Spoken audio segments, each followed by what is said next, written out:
Meghan, the Duchess of Sussex, has been tipped to share further insight into her and Prince Harry's life with a new memoir.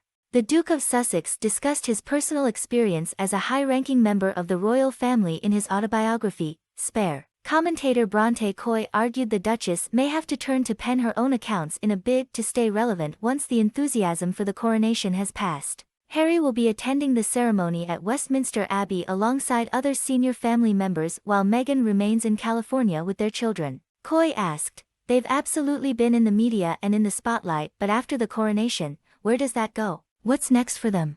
"I will say I'm hesitant to say they've surely fired all their shots at the royals, because whenever I said that in the past they seemed to have more. But I do believe the memoir was Harry's final shot, it seems. But then, of course, will Meghan be left with the only option to release a memoir of their own?" Speaking to Sky News Australia, she added, "I don't really know what comes next for them, and it does seem like there's not really a clear strategy in place. Nor has there been for some time." The Duke and Duchess's PR strategy has indeed come under question over the impact repeated attacks against the royal family could have on public perception. Reputation management expert Edward Coram James told Express that the couple's lack of humility could affect them in the long term. The Go Up founder said, "In crisis comms, when someone comes to us and says, 'I'm in a spot of bother, this has happened, people on social media are saying really nasty things about me. Help." One of the most basic tenets of reputation management is to show humility in the face of adversity.